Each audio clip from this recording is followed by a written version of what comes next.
Class is being recorded. Today's Wednesday, October the 4th, 2023. I just did the introduction to the students and the lesson for today. We're going to be focusing on the UI kit and the deliverables that we need to achieve in order to complete the assignment that's due next week. I asked them to download a few files, which I'm going to share my screen right now. So here we go, and let's get started. And I'm just going to hit share.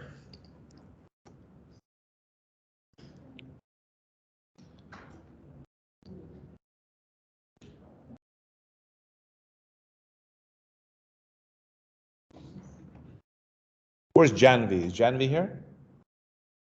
Can you see my screen? But you can see it. I just want to make sure it's being recorded properly. Thank you. Okay, perfect.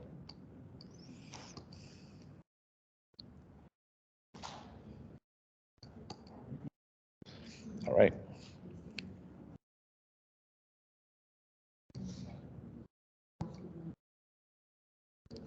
This is the Class 5 UI kit file structure here.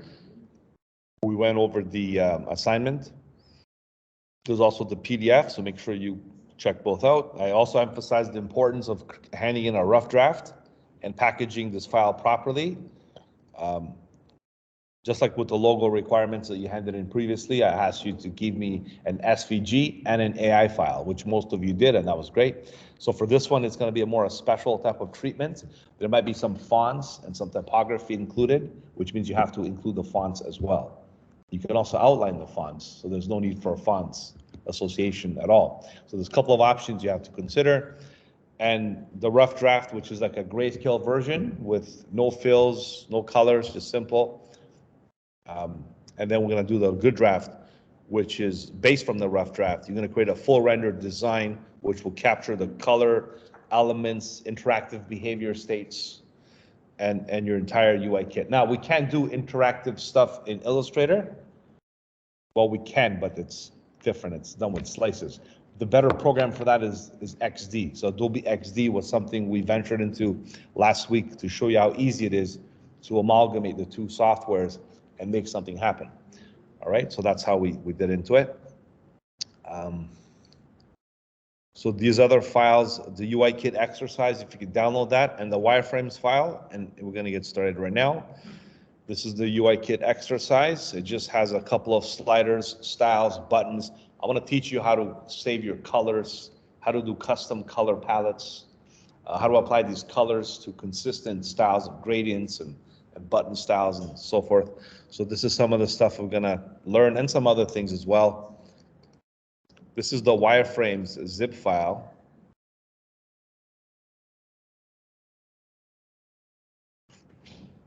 This one has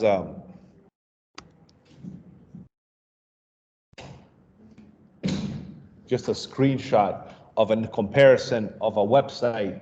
Like this is, I believe, CNN, like a big media and news anchor website. A lot of websites for that. In fact, you can see how the grayscale was developed on the left and the finished version was made on the right. See, you don't just go and make a website or make an app. You have to have a plan, right?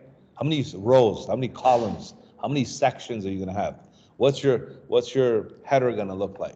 How many buttons, your nav bar, your search bar? Are you gonna have a search bar? Are you gonna have a drop-down menu? Are you gonna have a video, images, content? What kind of headings are you gonna use? Paragraphs, titles. All this stuff that you do in your other classes, I'm sure with your other teachers, they're teaching you guys HTML, CSS, a little bit of JavaScript, maybe PHP, right? But all this stuff has to be laid out first in a wireframe form. And then you produce that into the actual high fidelity wireframe, okay? So this is what's important when you do this stuff. Now, how would you do the wireframe?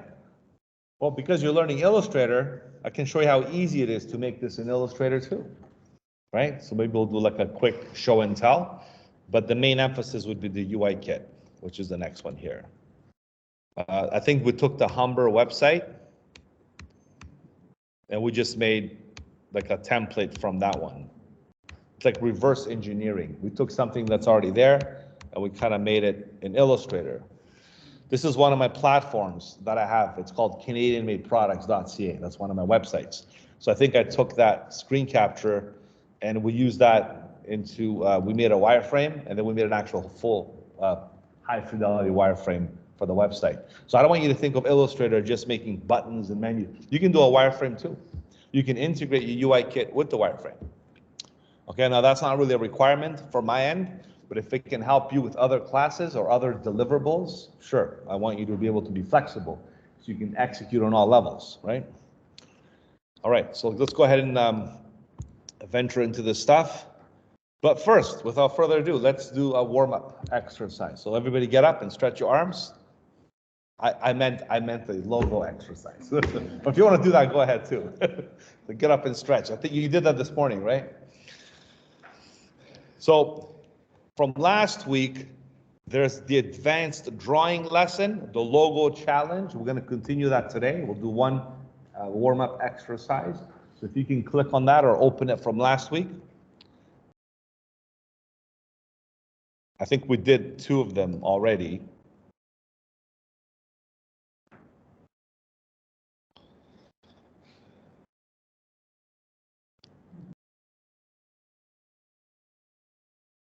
Right? See, we left off with this one. I'm just going to keep transferring this file for other weeks to come. So if I open this file up here from last week or last lesson, we were able to do, I think by popular demand, we did this one here, okay? We also did another one. I believe we did the star with the ellipse tool. See, these methods are still very important to emphasize and practice as we do this Illustrator module, and it's already week 5. That means we have only 3 classes left of Illustrator. We got today, we got next week, and the week after that. Okay, so I really have to throw everything at you guys the next 3 weeks. It's all set up anyways. It's not like I'm throwing stuff out of the bag here. But I think these next 3 classes are critical to learning all these skills, okay? So that's why these logos are just as important.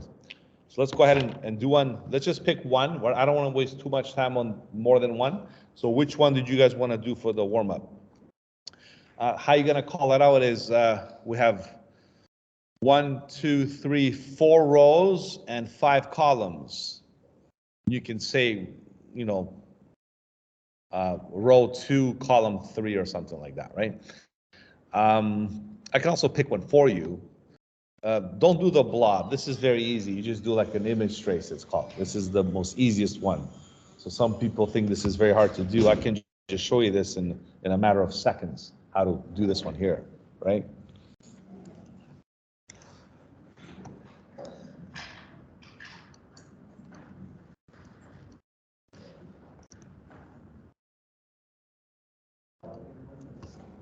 Let's do another one. Row 4? This one here? Okay, I like that one. Do you guys want to know how to do that one? It might help you with the UI kit too, because you might have like this rotary thing that you're spinning or rotating. Right? That one's good? Okay, let's do that one. So everybody zoom into it. Do it with me. Let's do a visual analysis first. We'll do like a breakdown. So what we're looking at here is a bunch of circles. We've got a big circle in the center. We have this big ring around that circle that's got like an outline. And then we have these other smaller circles rotating around the main circle, like some kind of like a solar system, planetary kind of field. How many circles are there rotating around, let's call it like the center? So we got 1, 2, 3, 4, 5, 6, 7, 8, 9, 10, 11, 12. That's a pretty common number these days with the way we're doing our math. So 12 circles evenly distributed, like your watch. If you have like an old watch like me, like an analog clock, I like my classic styles. You have 12 numbers evenly divided into a 360-degree circle, which is how many degrees? 360 divided by 12? 30, because 30 times 12, or 3 times 12 is 36. So 30 times 12 is 360. So that means we just do 30 degree, and that should be no problem. So now that we analyze it in our heads, right? You can write it down on paper if you want, whatever way works. Let's go ahead and execute it, right? So we're gonna go zoom in. First thing, we'll establish the main circumference. So we're gonna use the elliptical tool, ellipse tool, right? And watch the way I'm gonna do it. You're gonna hold, I'm gonna teach you a new technique now. I'm gonna start from the center. Look, right in the center. I don't know where the center is, but I'm gonna take a wild guess. I'm gonna go right here. I'm gonna hold Option or Alt if you have a PC. I'm with the ellipse tool. I pick the circle, the ellipse tool from the tool menu. I'm gonna hold Option, drag. And then as I'm holding Option and dragging with my other finger, my index, I'm gonna hold Shift. So it's perfect circle that way. So Alt, Shift, drag from the center to get a perfect circle. So you go from the center out. And if you want to draw from the corner to the corner, that's also fine. Then I go to the selection tool and I simply just select the circle and press D for default.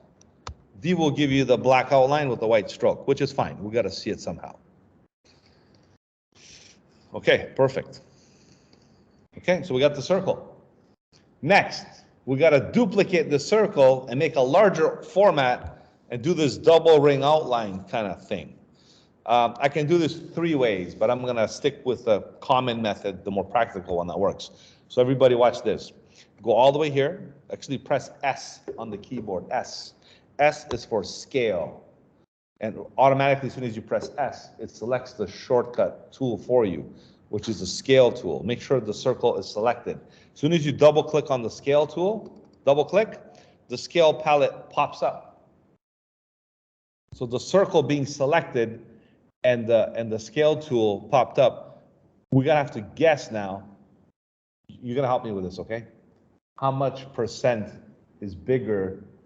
The target is this orange ring. How much bigger is this orange ring compared to this? How many percent do we have to magnify it? What do you think? 200%? Because 100% is original size. 100% means original size. 200% means double the size. 120 means a little bigger than 100. So how about 130? 130, let's try. So type 130, but don't click OK yet. Hit the preview button. I think I pressed the wrong button here. Look at this, see preview on and off? I wasn't too far away. If you turn on preview on and off, you can see how the scaling works. I'm gonna go with 150, 150. And again, I'm gonna click preview on and off. And I think the preview gives me the exact 150 should work just fine. Now think about it for a second. I can do 150, and then I'll do maybe 170 or 160, and then I can do Pathfinder minus front and punch a hole through it to have a ring. Or I can bring it in the middle, make the stroke thicker, and outline it as an object. Which method do you like to use? Outline, right? Let's stick with the easy approach. So we're going to make this a little bigger, maybe 160. I'm going to bring it to the middle, make it thicker, and then make it a ring. So we're going to go right here, 160, preview. Oh, how about 180? Yeah, 170 might be actually better. Thank you. 170. And 170 is perfect. Now I should have taken out the fill. I should have taken out the fill when I did this. I can't do it now because I'm stuck in this palette here. But 170 I think is good for this. But here's the thing. Now that we got the number, don't just press OK, just press copy, because you're copying a duplicate of the same one, 170. So copy. So now you have 2. And since I mentioned take out the fill, go over here and turn out no fill. We'll make it transparent. Same as this one, no fill. So now we have a ring. We have 2 rings. One ring is smaller than the other. And if you honestly just want to make 2 circles, don't want to be too technical, I mean, just to teach you like common stuff, if you're like, what's all this? Like you can still do this, okay? And you can still do this, and you can still put two circles together and line them up, like go center, center, and center. You can still do that. And then maybe make this one smaller if it's too big, right? Make it smaller and do that. But I want to teach you the proper uniform scale method of doing it professionally using percentages. So I'm teaching you two ways. You can do it like kind of cut and paste, hand manual approach, or you can do like a more technical step-by-step approach, okay? So they both work, both methods. The thing is now though, we all agree that this ring needs to be thicker, maybe a little smaller. I'm just gonna manually do this, just manually do that. And then go align, center, middle, perfect alignment. You have to make sure the circles are perfectly centered. And the one on the outside now, I'm gonna go to the stroke and make it thicker by like that much. 6 points. So I have a 6-point stroke. So it's thick, but it's not a fill, it's a stroke. So if I do this, it still looks like a thin outline. I want to teach you this because it's important to know how to convert a stroke into a fill. It's one step. You click on the stroke, you go here under Object, you go to Path, and you outline the stroke. Screen capture this if you can. Well, it's being recorded, but if you want to screen capture this. This makes any outline into a fill. This is a special process right here. So if you do that one now, this becomes a fill. So this now, you can go to the eyedropper, make it orange. See, fill, no stroke. And this one too, give it a blue fill. So look at Command Y now. Look, see, it looks like an object. It's no longer a stroke, it's a fill. We converted that thick stroke to become like a fill of object, all by going to Edit, Path, Outline, Stroke. I'm going to review this in another scenario with the Olympic rings, because that's also a good way to learn how to do this. See this here? How do you think we did the rings? You guys all know this is the most popular symbol in the world. The Olympics, right? That's when all the countries get together and compete in different winter or summer competitions. If you notice, there's 5 colors. What do those 5 colors represent? Anybody? The 5 main continents on the earth. That's right. And also the 5 main colors for most flags. Most flags consist of these colors, right? So I think that's how they made this together. But also, if you notice what's special about these rings is they overlap each other. So see how this one overlaps here? But over here, the blue one overlaps the orange one, right? So how do we do that? The only way that's possible is if you do what I just showed you with the other logo. You can implement the same strategy to make this work. So if I show you this, Command Y, you can see how the links overlap this way. Right? So once we do the logo, maybe we can do a nice challenge for the Olympic rings test as well. So you can understand how to really muster the software properly. Okay, so let's go back here so we don't go all over the place. So we got the 2 rings. The only thing left to do is the circles going around the 360 rotation. So for that, I'm going to use an elliptical tool. Just draw a nice, simple circle. You can eyeball it, doesn't matter, right? And the most important thing now is to align everything perfectly. So I'm going to align this circle, and this ring of a circle, center, not left, but middle, center, right? So center, and don't worry about this one because this one you already did. If you do this now, you're going to lose the circle. So only do horizontal align center. And then you're going to click on only that circle, because I want to copy this circle here and here and here. I don't want to copy this or this, right?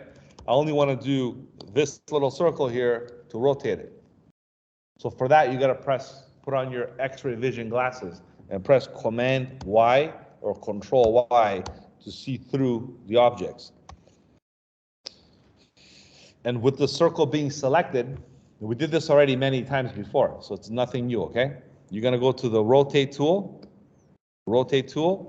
You're gonna go right over here in the center, right in the center of the, let's call it the center of the universe, okay? Right in the center of the universe, right here. You click right here, you hold Option or Alt and you click, okay? And then this rotate dialog box shows up, and we know to do 30 or minus 30 or 30, whichever way you wanna go. I'm gonna do just simple 30 degrees.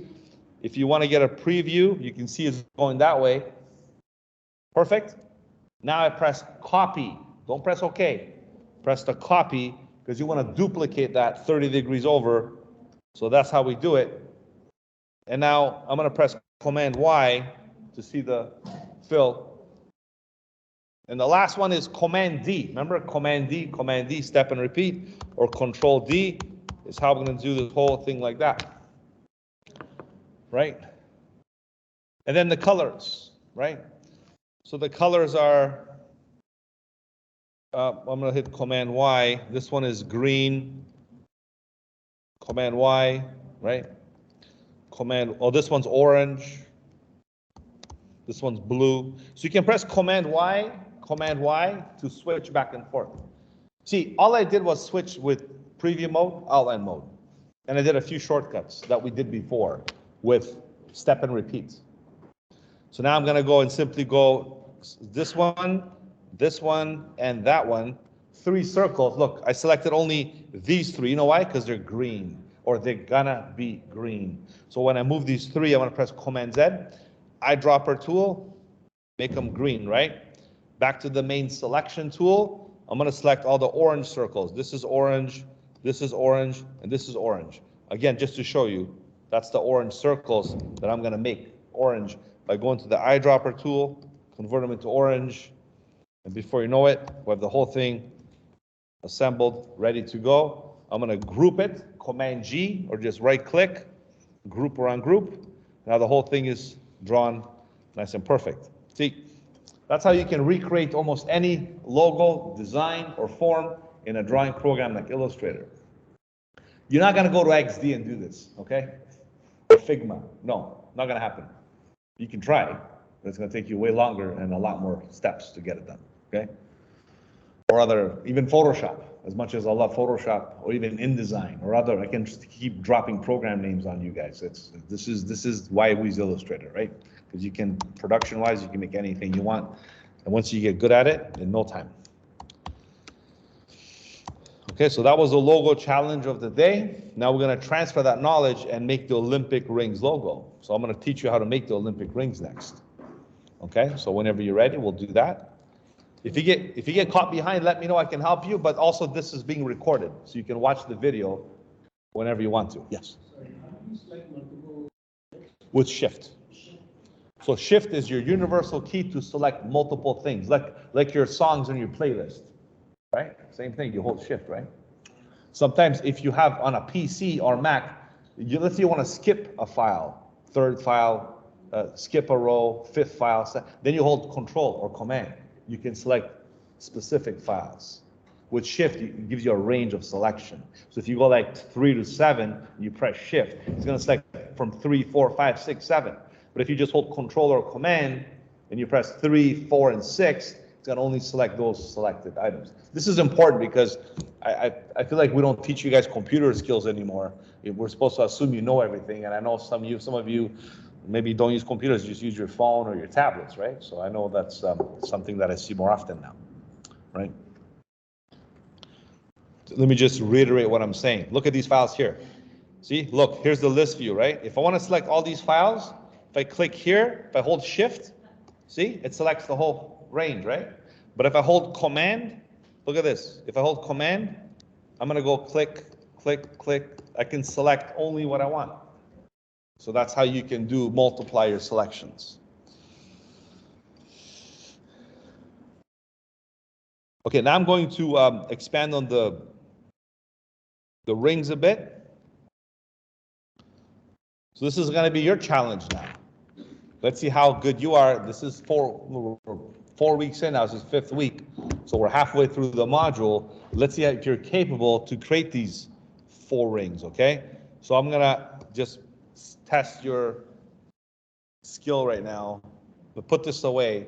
Maybe open up a new file. So press Command or Control N, open up a new document, go to web common size. You can make any size. Go to web common, hit the create button, and you're gonna make the rings on a clean slate. I'm gonna use this for reference to show you the colors in the arrangement.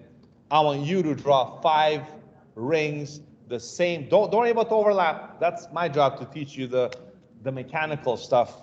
I just want you to draw 5 circles with a stroke with no fill. Go ahead. There's your 5 circles, right?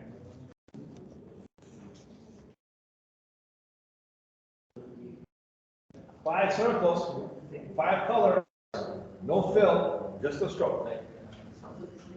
Don't worry about the overlap. That's something else I'll show you.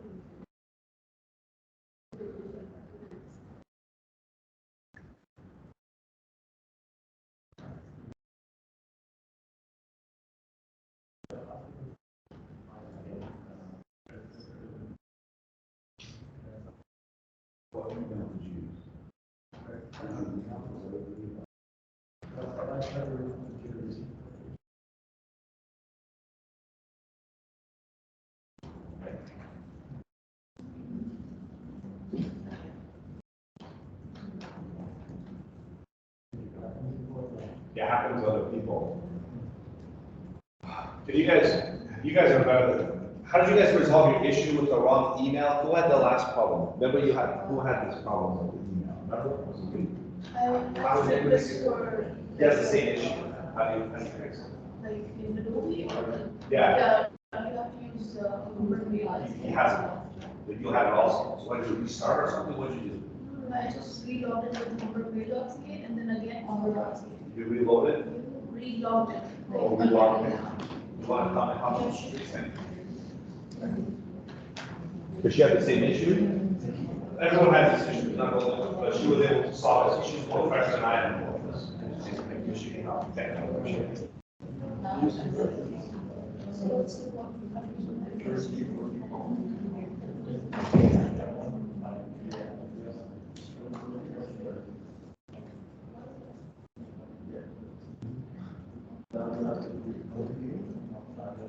Where do you fit?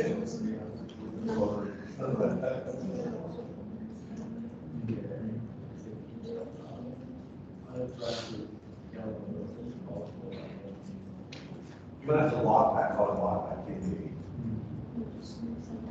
sign out, yeah.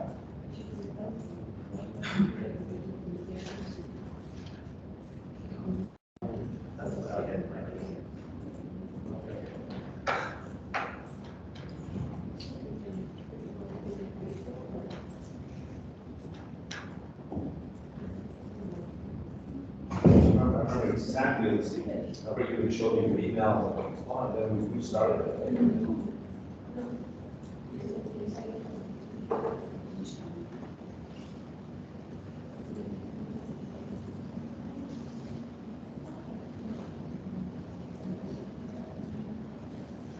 Okay.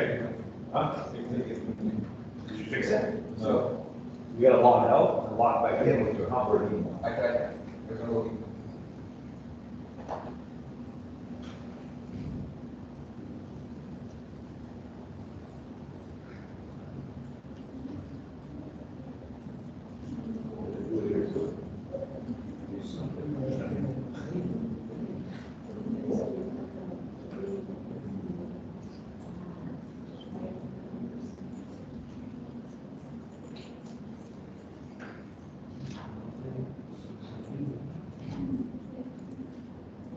This is what we're doing. You already paid my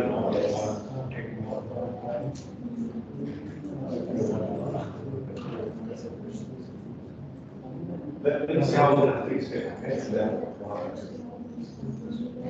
Is this true? Is it working now?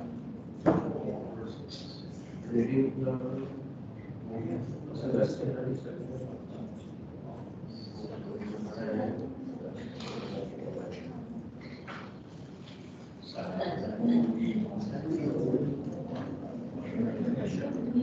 it's confused between two accounts. Did you log in before?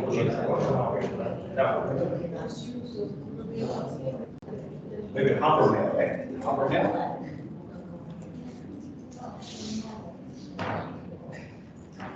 Okay.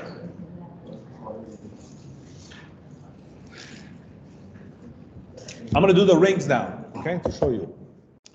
Be quick and do another walk out to see you guys.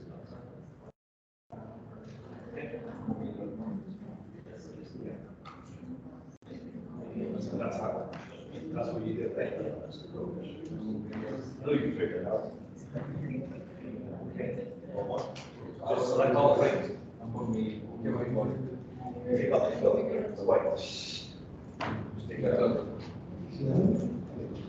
So now it's, and then click on the stroke. And then look if you want to change the color of the stroke. It's different color, right?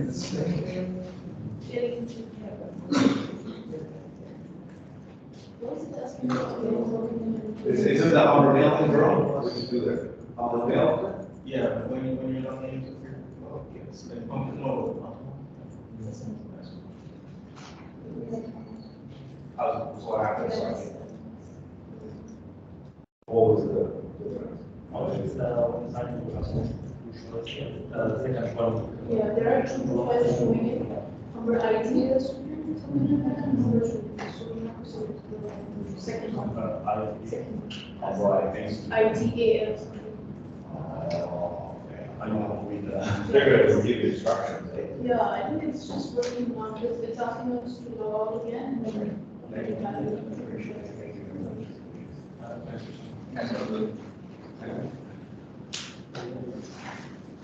All right. Now let me show you how this is how to approach this Olympic rings logo. First, we draw 5 circles. So here's one circle here. Doesn't matter what size, as long as it's a decent amount to cover the screen. So first, we focus on that one circle. So we give it weights. We give it like maybe 10, 20, 30, 20 point stroke, 20 point thick. And it's got a white fill, black outline, right? So I'm going to punch a hole through it right now. I'm going to take out the white. So it's going to be see-through like that. So it's going to be a ring with a no fill black stroke, right? So now that I've perfected that, I'm going to go, but if you press Command Y, it's still a stroke. So back to what I showed you in the earlier logo demonstration was to go to Edit Path, Object, Path, Outline Stroke. This is a big deal, guys. Because if you do this, you're converting the stroke into a fill. And this is one step that will help us do this properly. Without this, I don't think we can do it. This is the crucial step right here.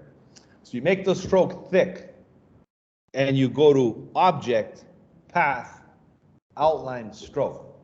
If you don't do that, you can't use the Pathfinder features to do the trick to maneuver the overlaps, right? So once we do that, this now is a solid object. If I press Command Y, you can see it. Before it was just a thin outline. Now it's got the double halo ring. So that's the first thing I would do. And now you can go ahead and basically do the rest of the rings. So watch this. You hold Option or Alt, drag. Maybe we'll do like this distance here. You can eyeball this one. Later on, we can measure it if you want, but that's fine. And then press Command or Control D to do a third one. Go ahead.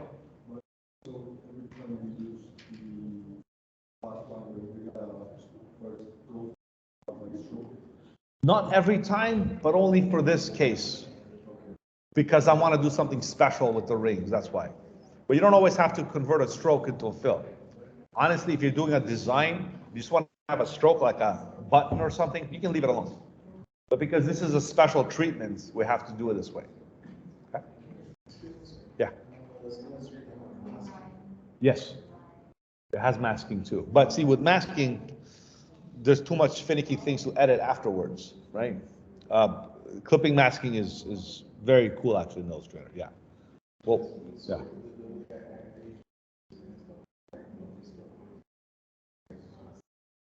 But how would you mask the rings though? That would be a very, very tricky maneuver. Uh-huh. I like to see your Photoshop. I'm going to challenge you in Photoshop the next time, okay? I like that. All right, so watch this now. Alt Option drag, like this. You guys ever went to Walt Disney before? It's like two Mickey Mouse heads side by side. Here's another one, right?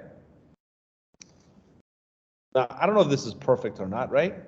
So we can do the distance, okay? We can definitely do these two here. See this? Horizontal distribute center, because it's an object-oriented program. Like, look, watch again. Let's say I was off. Look, I was off, okay? I can't line them up, right? I'm having a tough time lining it up. So if I go here, this last one here, horizontal, distribute, center. See? That's why, again, Illustrator is a really good tool for any type of perfection, alignments, and things. Because now I have perfectly distributed, even buttons on a website. I have all these buttons laid out, evenly distribute, throw the width, they're all perfectly separated from one another. You can apply this to many different things. Okay, so now let's change the colors. So this one, what's the colors again? So we got blue and red. So this is blue. This is red. And this is yellow.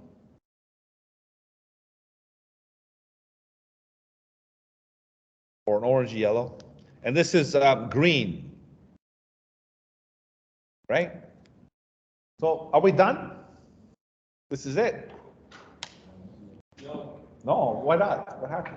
you need to use the intertwine, I think. That's right, intertwine, or interlock, intertwine. See, if these are rings, they're gonna fall apart right now. They're not really gonna connect like that. So to connect them, we have to literally pick either this or this to go behind or front. But how do we do that? Because, so hold on, if I do this, if I select this one here and I move it to the back, did that fix the problem? No, that's still not, right? So either way, we can't really fool the software. We have to do it properly. So in that case, this is what I'm getting at right now. So you select the whole thing and you open up what's called the Pathfinder. Pathfinder. Like the truck, the Pathfinder. Okay, so there we go. And the special thing here is on the bottom left corner. It's called divide. Divide means divide every intersection point of every object. Basically divide it up. Still keep it together, but divide it up. So if I click divide, you don't see nothing happen, but what happened was everything is divided right now. Which means if you use the special tool, and I mean the special tool, it's the white one with the plus on it, the group selection tool. You gotta click on that one, because that one lets you get in now and select only those parts. You see, you can only select these parts and stuff. So now it's like an illusion, like a magic trick, right? So you select this little piece here, you go to the eyedropper and you make it blue. Then I select this piece here, and I make it black. And I select this piece over here, and I make that black as well. And I select this piece and I make it red. So I was able to change those colors, looking like the shapes are interlocking. But see, even that can cause some challenges. I want to solidify this design. So because right now it's still kind of, if you call it wonky, like look, it's still like broken up into pieces, right? So I want to really make it like solid, because I might want to put an outline or a drop shadow or something, and this will cause problems for other variations. So what I'm going to do, the last thing, once you've done that part, is to go up to the Pathfinder and use this option here. It's called merge. When you merge, what happens is now it remerges, it reconnects the colors that are continuous and adjacent to one another. So basically, when I do that now, what happens is this is a piece, this is a piece. You see that? all these are different pieces right now. It just makes it a little more solid to work with. Okay. And then you select the whole thing, you group it, and that's how we're able to do the Olympic rings logo. Okay. Now this is recorded. You don't have to do this. It's not a requirement, but I want to challenge you to learn different ways to use the program. Because I'll tell you right now, I mean, Jerome said he can do it in Photoshop, but I'd like to see how fast Jerome can do it compared to learning the Illustrator methods, right? Or other tools too. I'm not saying you can't. I'm sure you can do it, but you know, it's about tools. What can be done faster, better, more efficient? And that's why you learn all the programs available, right? If you build a website and the customer wants to do CMS WordPress, you go to WordPress, you make a website, maybe it takes you like 20 minutes, right? If the customer wants a customized website for other purposes and things they want to do, then you use another software, maybe Magento for a shopping cart. Or maybe they want to do a custom CMS, you're going to code everything yourself. Depending on what the requirements are, you have to deliver. The more you know, the more you learn, the more you can deliver everything that's required. Yeah. Okay.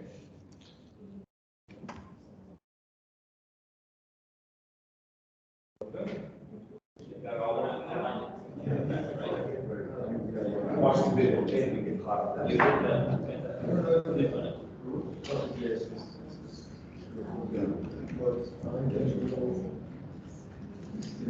Yeah, it's kind of, it's still broken up, it's just it's more slowly. Like, you gotta understand, there's still a gap there. Yeah.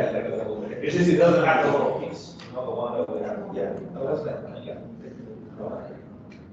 It's better than before, that's what I mean. Yes, before it's too broken.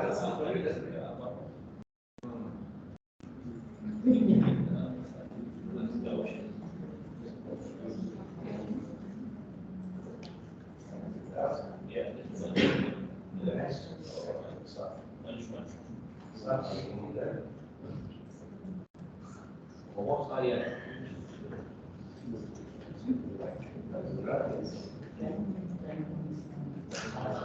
Did you make that?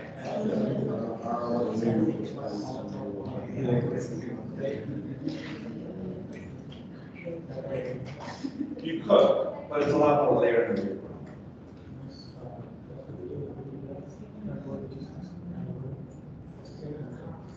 Again, it's the parts that is the walk you have to do.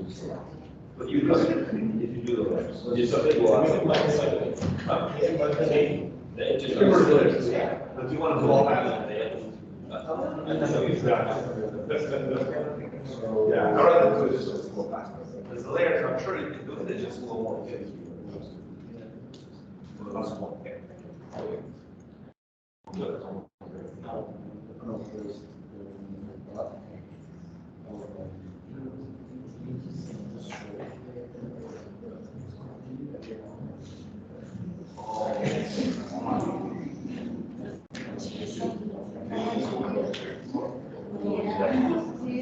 I'm sorry, that was, you were there.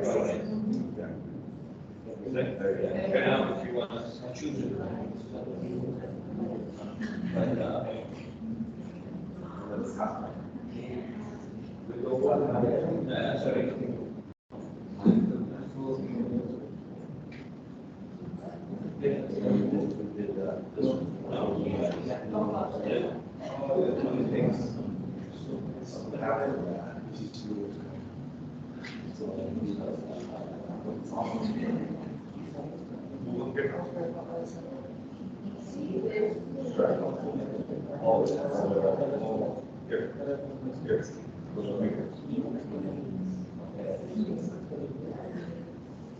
You have to go past all this road.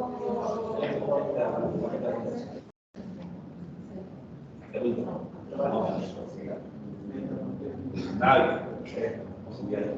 Now you go right. And now the white tool. Awesome.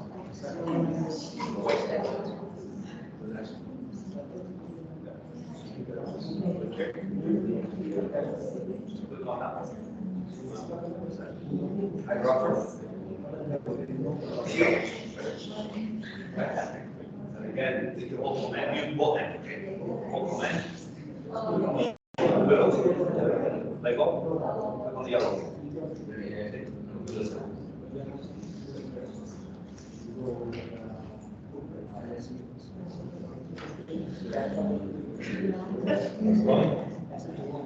Almost. Stop.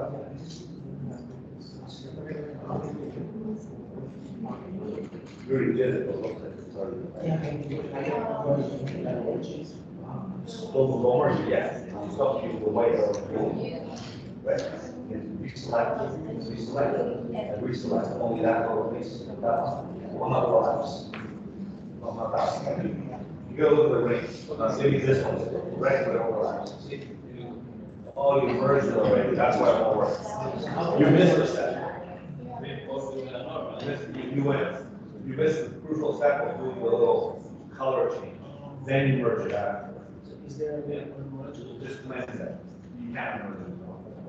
This is what we're doing, okay? Unfortunately, no. Because once it's done, it's kind of done, right? It's a pathfinder thing. It's a little bit.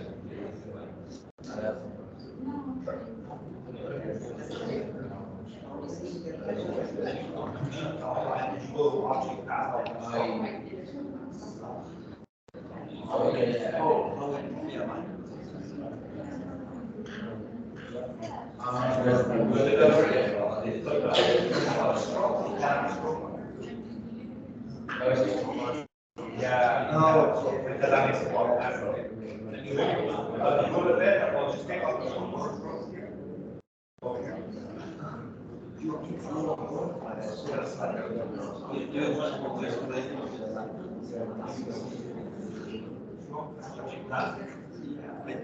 There you go.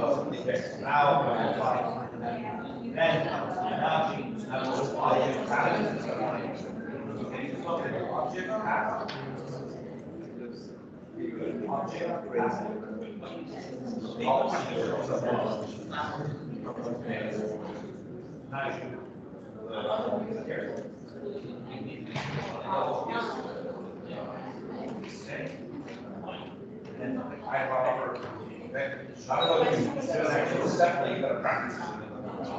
try this.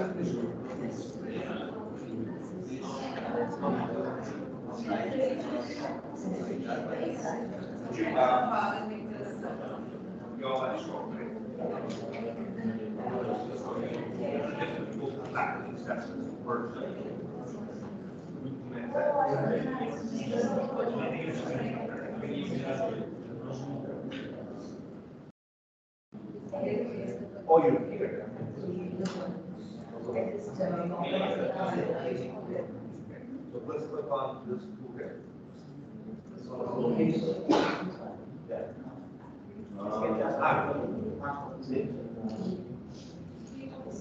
Eyedropper, make it yellow.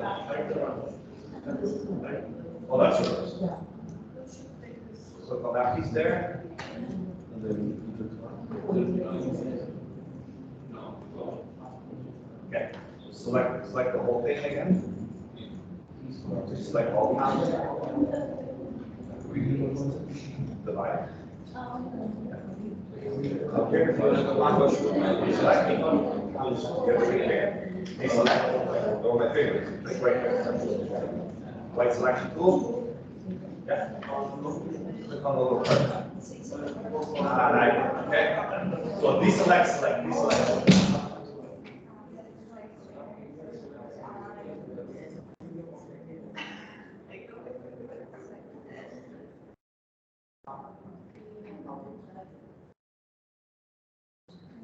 I really don't want to waste more time on this, to be honest with you. Can you watch the logo video? Okay? The logo video, wow. Just watch that video and pause and try it again, okay? This is not something you have to do anyway, so it's just a challenge. That's all, okay? So don't worry if you got it down. As long as you understand the principle and you can execute it, that's okay.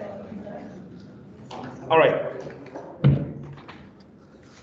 So let's put this away now. I'm not going to save this, but I will save this one. And we're going to put the logo challenge away for now.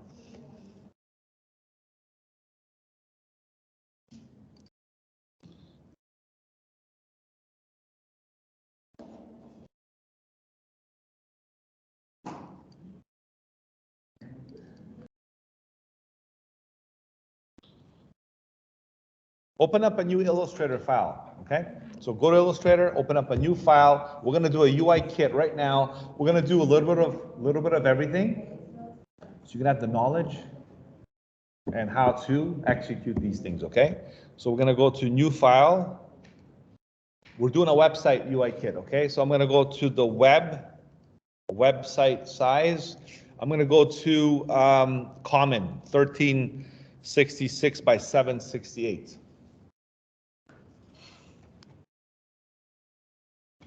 There, I like this format. It's nice and kind of wide and it works. Pathfinder palette, I'm gonna dock it here. Make sure most of your screens were fine, but if you want to make sure if you go to window, workspace, make sure it's set to Essentials Classic.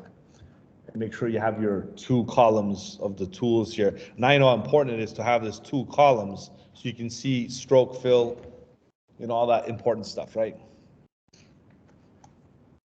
All right, so let's make a few buttons right now. So buttons come in many styles and forms. A lot of them are simple. You don't have to use gradients. You can just use solid colors, that's fine. But if you do like a rollover or something else, you might want to consider different colors. So let's go ahead and use the rounded rectangle tool, whichever one works fine. And you can use a rounded rectangle tool to draw a rectangle type of shape of a button. I'm going to use the black selection tool, the arrow, and just round the corners a bit, because, you know, a lot of people like rounded cornered buttons, right?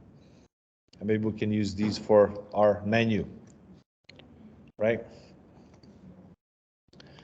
Now, I want you to go to Window and open up your swatches. Swatches is how you keep track of your colors in Illustrator. So if you open up the swatches, this is what the swatches look like. By default, you should have these swatches visible to when you see. But wouldn't it be nice if you make your own swatches, pick your own colors? You want to do that. So how do you make your own custom swatch?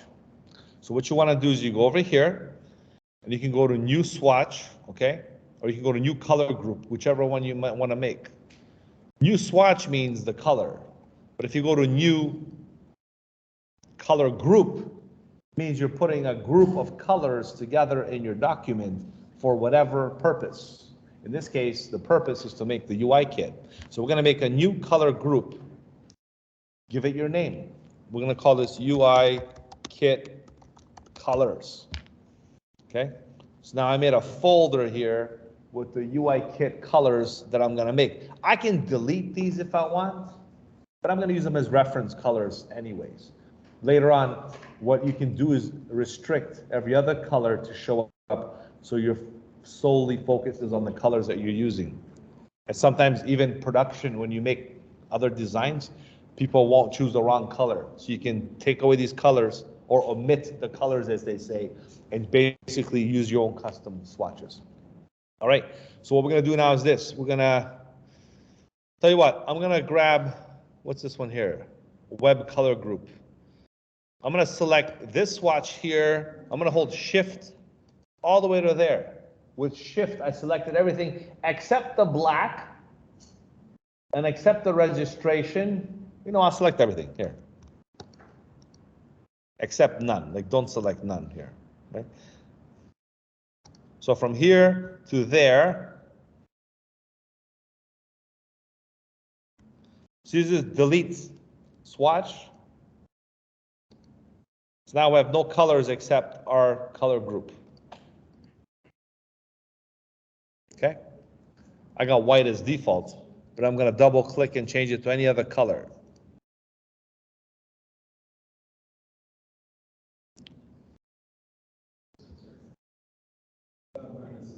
File. Open up a new file, a new document. See? Go by this one. Jerome asked me a good question. When you do this, is this saved with the file or the system, the software? So my answer to him was the file. Because if I open up a new file, the colors are back. If I go to this file, the colors are only limited to that color. That's how you can control the colors that you have.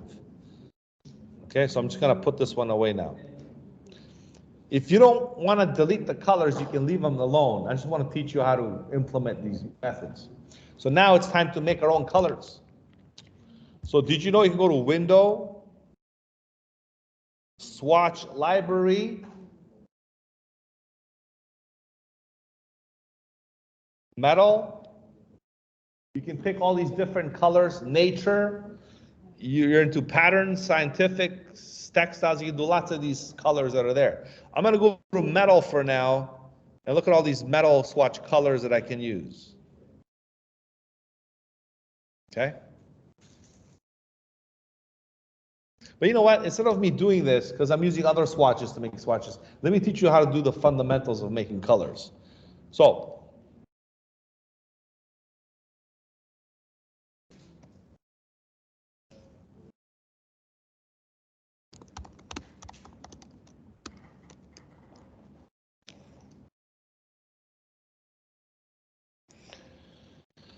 if you go to coloradobe.com, there's a color wheel you can use. This is another thing they use in design fundamentals. You can pick colors from here. This way you can have your different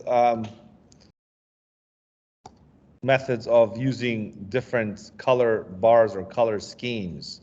You can have a group and stuff selected. You can then copy this hexacode colors, put them on a website, or put them in Adobe Illustrator if you want, or copy the color code, apply it anywhere. These are how colors work. So you can actually go ahead and select monochromatic, triad, complementary colors. There's different colors you can go on a website and calibrate. But how do you take these colors into Illustrator? That's a whole new different thing. So you can take references from here, because I know you guys are exposed to all these tools and methods. So I can copy this color. See? Copy this color. Go to Illustrator. Click on my button. Click on the color in Illustrator. And paste. And click OK. And there's the color. So I went to copy the hexacode. Copy the hexacode, went to Illustrator, click on the color, double click to open the color, and you paste it into the hexacode value. You can also paste RGB values. RGB values are here, see? Red, green, and blue. There's also CMYK values. There's different color values, but because you're doing the web development program here, so what we're doing is we're copying hexacode colors, which is a 6-digit code based on RGB equivalent, 2 for red, 2 for green, 2 for blue. That's why there's 6 hexacode for Latin, 6-digit code. And it goes from A to H, and it goes from 0 to 9, okay? With the number of combination of colors and letters, you got a custom color for websites. So you can amalgamate these colors, use them here, copy and paste them, and use your colors this way. So now, how do I save this color over here? So watch carefully. You drag the color, literally the color, all the way to your swatch. Right there. You drag it in there. You can also go to, I guess you can right click, double click, color swatches. Just drag it. I like dragging it, it works fine. Okay, let's get another color. I'm going to grab this button now, option drag down here, Command D. I'll do 3 buttons. The second one will have a different color, maybe like a darker blue. And to copy this color here, I'm going to drag it to my swatch like that. And the third color, I'm going to also have maybe another hover state, like a nice gray. Using like a gray hover state color, and this will be also right there. So I'm dragging and dropping my color swatches here. So I have a nice collection of colors. If you want to make additional colors, whether you want to use, you can use a website for sources, or you can use, you know, a color swatch, any source you want. You can even copy a color from a website. Do you guys know how to do that? Let's say I want to copy a color from, I don't know which website I want to copy a color from. Huh? Facebook. Well, I can look, watch the Facebook. I can look up Facebook, Yeah, just type in Facebook blue hex and you get the color from Google, will give you the color for Facebook, right? But if you Facebook logo, let me just show you, right? Just something quick you can pull up fast, right? So let's say I want to use this dark blue, Facebook dark blue, right? I can just click on it. I can right click, right? I can copy the image, copy this image, go here, paste it, right? Now watch this now. I'm gonna select this blue here, and I'm gonna use the eyedropper and just copy the same blue. I can just eyedrop it, or get the hexacode color and do a proper match. Every corporation, company, product has a corporate Pantone color. Pantone is how we measure colors for prints, and Pantone gets converted to hex colors for web. Let me show you something. Do you know what the Pantone, let's say Coca-Cola, right? So if you're doing Coca-Cola Pantone color, right? So Coca-Cola's Pantone color is 484C. C stands for coated, because they coat the substrate when they do the printing. So 484C, Coca-Cola color. So how do we get the exact color onto, let's say, or 485C? These different Pantone colors, I guess. But the equivalent for that could be, there's your hexacolor, F40009. So you can find it online if you want to. But the Pantone color is important. There's only a few programs in the world support Pantone colors. And guess what? Illustrator is one of them. Yes. Very few. So let's say I go to Illustrator right now. I want to get a Pantone color Coca-Cola red. So I go click on this guy here. I go to Window, go all the way down to Swatches, Swatch Libraries, and go down to Color Books. That's a lengthy one, I know. And go all the way to Pantone coded, or CMYK is a process coded. I'll go to Pantone CMYK coded, okay? Hope it's here. Sometimes they don't really work. Pantone CMYK coded. And there's the vast Pantone library built in. When you open Illustrator, sometimes it takes a while to load. You know why? It's loading all the Pantone colors, all the fonts, all the plugins, all the stuff that support the application. Now let me go and make this a little bigger. I'm gonna go to large thumbnail view so you can see all my Pantone colors that are logged in here to the software. So if I type in right now, 485 or 480, oh, 48-8, sorry? Yeah, 44, but I think this is a different swatch. I'm gonna use just 48. I'm gonna use a 48-8 coded, because it's a newer method. I think they revised it or whatever the reason is. Or I don't have the Pantone solid palette loaded here. I think this is a CMYK, it's different. Anyways, you can find the color here, or you can load the color if you're doing print. This is print now, I don't wanna go too far away from what we're trying to do. But you can find the Pantone color, and what's the equivalent to this? EE2121E for hexacode. So you can convert Pantone to hexacode to RGB, or whatever way possible, or CMYK. You don't have to worry about this, okay? But it's good to understand it, because you're gonna deal with clients and corporations like Royal Bank, Coca-Cola, right? Nike. They're gonna give you Pantone color guidelines. So you know what? If you're doing a website for me, make sure you use my exact colors. Don't just pick orange. You can't just pick orange, okay? It's not gonna work. You gotta get the right orange, right? Like Tangerine Bank, right? They use a specific orange. So you have to know how to get the colors going. All right. So let's say, for example, you are doing Tangerine Orange Bank colors. Tangerine.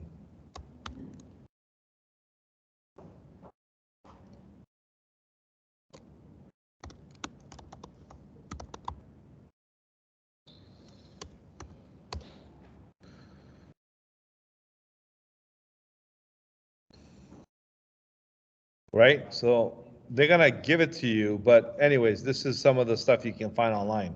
So you gotta know how to get your colors, okay? Bottom line. Okay, let's get back to the thing here. So these are some simple buttons that we're making now. Of course, you can do rollover buttons, hover states, drop-down menu states. You can then convert these buttons, do another 3. You can incorporate gradients. So gradients are another way it's sort of solid color. You can just go here, look here, gradients. But the default gradient will give you that color there. Did you also know that you can also get gradient swatches? So let me show you that. If you go to Window, see all the good stuff is hidden on the bottom. It's like when you go to a grocery store, you got to go to the back of the shelf to get the good stuff, right? Same thing here. You got to dig for it. You got to look for it. You got to go all the way to the bottom, right? You got to go to the swatch libraries, right? And watch this. Gradients. Look at all of them there. You can go to brights, metals, natural. Let's go to brights. So another way you can see how these brights now can help me with my gradient decisions. I can go large. And this button here, I'm going to use this gradient or this one, the blue. This one, I'll use the blue one.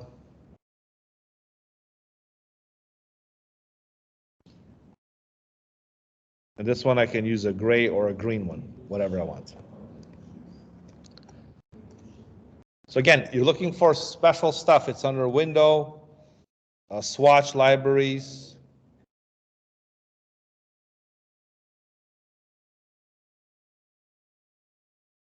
Gradients, right? Try different ones. Try the metals, the foils. What's a gradient? Well, this is what a gradient. It's a blend of 2 colors. So if you go to the gradient tool, look at this. You can change the gradient. You can make it more or less or more to whatever you want it to look like. This one too. You can change the orientation. See, like that.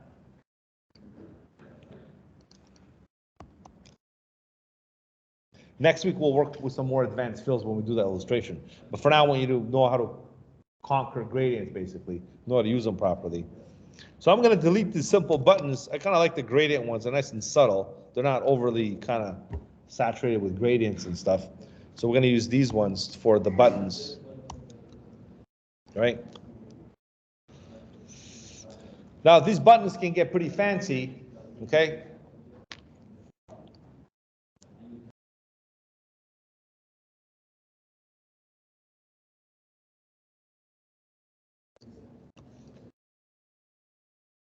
Let me show you some examples of Illustrator, its own built-in UI kit. So watch this one here. Window, symbol libraries, web, buttons, and bars. You know how old these are? 20 years old. So if you're 20 years old, these are older than you. These web buttons and bars, they were there for like, since I remember, we used to do like an interface back in Flash. Websites back then were like 800 pixels wide. Like 2003 kind of style, right? Facebook wasn't even out. YouTube wasn't even started, right? This stuff was like not even extinct at the time. So this was the stuff was there before that. These ones right here. Let's check them out. Web buttons and bars. And I'm going to go make this a little bigger. Large list. Whoops. A thumbnail view. Yeah, there we go. So what are these? Well, these are standard buttons that work even today, especially now with the mobile. Back then, we didn't have smartphones. We had the old Blackberries or whatever. So this was never even a thought to use on a mobile app. Well, guess what? Now you see the apps, they all have these buttons, or similar to. So look at this eye candy that these buttons have. You see that? You can make a nice smooth button like that in Illustrator. You can make like a play button on a media player or a game or video of something, right? Look, you have a back button. You have the next button, the previous button. See, these are all nice looking eye candy kind of buttons, right? So these are all done in Illustrator. Look, the loading screen. Remember this one? Remember it's loading? Remember I told you Illustrator doesn't have a animation? Well, watch this one. If I move it a bit, and I press Command D, it's loading. I'm pressing Command D, right? And it's loading. So you can do all these things to integrate with your UI kit. Now, I don't want you to use this because that's not you doing anything. But I want you to learn from this because what you can do is break this apart. For example, if you right click, actually, never mind, if you go up here, break link. Once you break the link, okay, look, everybody look here. If you break the link of these symbols, you can see how this button was made. So this was a simple gradient, okay, with a stroke. See, there's the gradient. You can change it if you want, right? You can change the gradient. You can change the color, right? Make it, give it the blue color that you want. Or maybe this can be the blue that we have here, right? And then this is basically another shape on top of this element. But why is it looking like it's highlighted and stuff? What's happening here? Well, what means is this here, right? This here is using what's called the transparency, okay? Transparency. And transparency have a screen effect.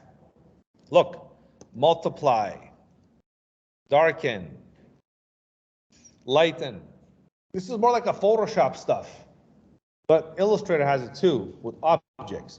So you could do more like a blended effect with objects to give it that high detail. This is not necessary. You don't have to do this for the UI kit. Honestly, I've seen a lot of nice UI kits without this. But if you think it'll help you, if you're doing like a video game UI kit for like some kind of a game or some educational website with a lot of buttons and stuff, this might help you, right? It might work. So this is how you break it up. Say, how did they do that? So this is how they did this one. Now let's look at this one here. How do they make this button? Well, this one, if you again break the link, deselect, reselect, all this is a triangle, right? All this is a circle, another circle, another circle. You can really break this up. And this, look, this has a transparency. See this, look. See, transparency, 0, 100. And this is set to multiply, darken, normal. You can go to soft light, hard light. You can try different blend modes. This is under transparency. In case you want to look for it, it's right here. Now this is being recorded. Again, you can watch this video and you can see all these steps and explore. But you honestly have to invest a little bit of time doing this stuff. So you learn these methods. Here's another one here, call to action bubble, right? Right? Join now, right? 50% off, whatever the call to action is. So all these things are done in Illustrator. You want to see what the Apple website used to look like back in the day? This is how we used to build websites using this method here. This is how we did the UI kit for the website 20 years ago.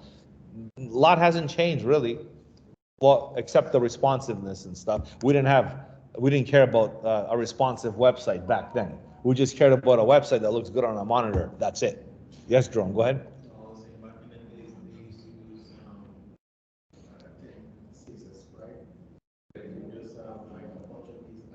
Mm-hmm.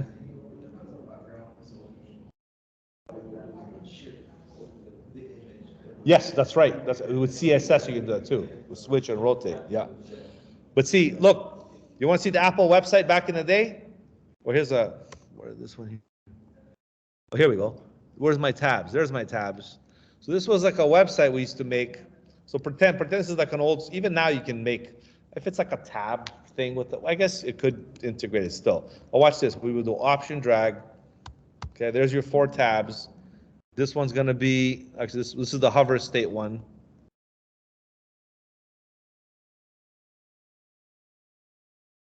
Whoops.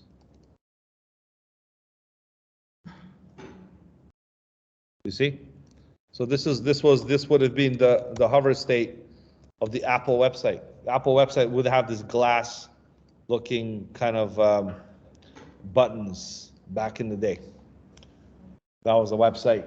Websites used to look like that. See, Apple, let me just quickly see here.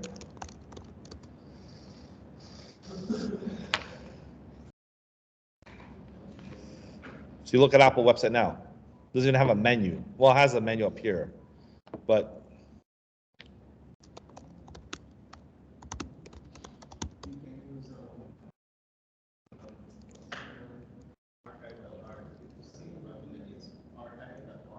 yeah.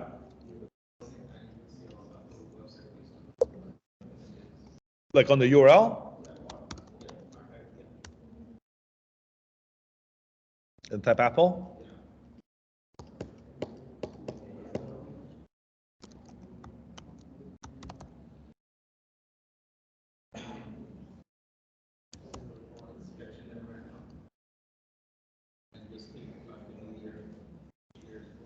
Let's go back to 2001.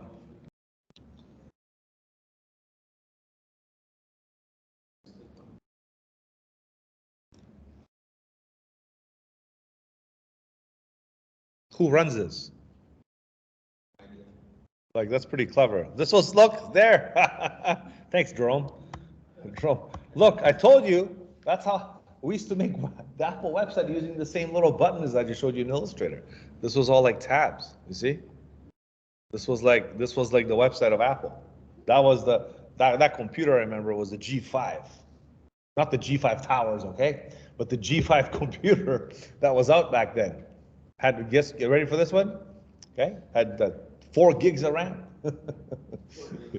Something like that. It wasn't like it was 2 gigs was a lot. Look, this is over here.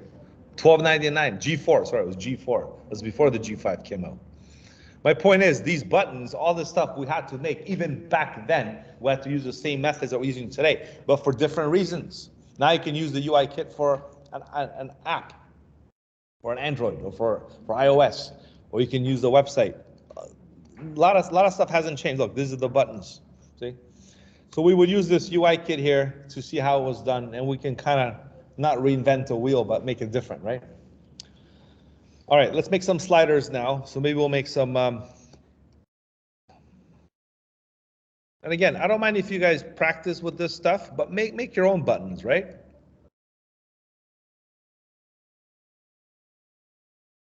If you're doing like an image slider, gallery stuff.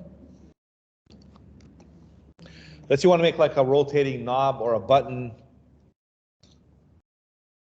Here's an elliptical shape. Throw a gradient on that one, right? Right? Copy, paste. Make it smaller. Put it here.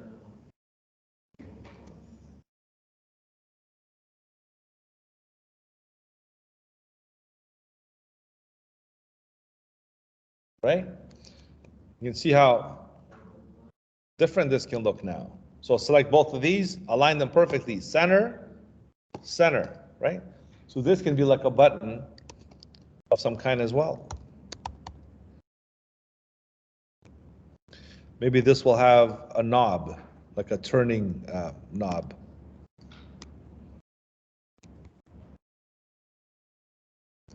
But then that means I have to change the gradient type to radial instead of linear. So it's like a radial knob button. And this could be like the knob that we're using with a red stroke. Oops.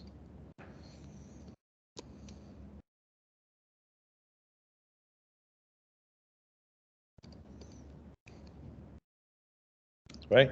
If you want this knob to turn, again, look how easy it is. You can just go to the rotate tool. Forget about the option click 30 degrees. Forget about that, right? I'm just going to go click over here, right? And just once you do Command Y, this thing can rotate like you're rotating an actual volume button on your car stereo or some kind of a touch device or something, or like even a real knob. So you can position it wherever you want, right? So you can do like the knobs, sliders too. Sliders are easy. I'm going to create a line going across like this. Make it a little thicker. I'm going to reuse the same little circle here for the knob. Right? So sliders, very easy. 1, 2, 3. This one will be here. This one will be over here. Okay. Rollovers, buttons. This is the stuff you have to make. And then eventually this becomes your assets for your website or for the UI kit, for the building of the actual thing. Because then you can go to CSS and copy the colors and make a gradient CSS effect. You don't have to literally take the graphic. But wait till we use Photoshop next module. When we start using Photoshop, you can export the image assets to the website. So you could use images for the buttons or images for the graphics, okay? This is how you make the stuff too. All right, let's make a weather widget now. Weather widget, let's see, maybe we'll make some clouds. How do we make clouds? We'll just do a little 1, 2, 3 circles like this, right? 3 circles. I'm gonna select all 3 circles, right? Go to the Pathfinder. Remember the Pathfinder? That's your favorite little thing, right, to use these days. So we're gonna merge all these together, so it's one object. I don't want to jinx the weather. It's beautiful outside, so I'm gonna keep it nice and bright. Okay, no dark clouds. Be light clouds. So we're gonna go take out the stroke. We're gonna go over here, use the gradient tool, and let's make the nice, fluffy, light clouds. Double click here. There's the white, and the dark gray or black will be like a light gray. And now I have a nice variation of clouds that look like this. This could be like a widget, a weather widget that you're gonna make for some kind of a map system of the weather on a, a lot of the phones have a weather widget built in for the UI kit. Oh, this comes the sun too. There's the sun. Because today is going to be sunny, maybe partly cloudy, right? So we're going to go and grab this one here and back to the gradient colors. See the gradient. Once you select the gradient, you can just double click and change it to any colors. If I don't see the color I need, I can always go here and pick my yellow from here if I want, okay? And then maybe double click on this and pick my orange yellow. Okay? And this could be like my weather widgets. Hey, maybe this should be in the back. This should be in the front. Maybe I'll squish these together, and this will be part of my weather widget that I'm gonna make. Let me show you what weather widgets look like. I'm sure you've seen a lot of them on your devices and stuff, but if you wanna make a real weather widget, just Google it, right? Here. Weather widget.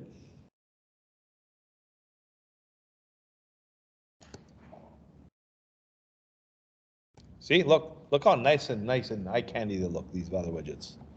You can make a simple one like this. Okay, if you want to do something like this, it's very easy. Okay, we'll go back here.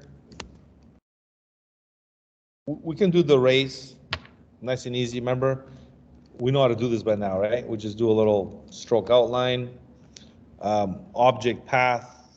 Let me just make it thicker first. Make the,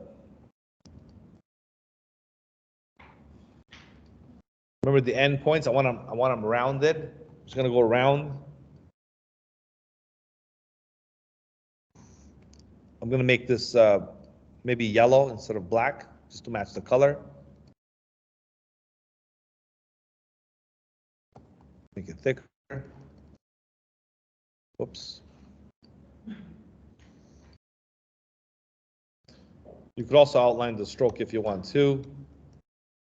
I'll just make it a solid yellow.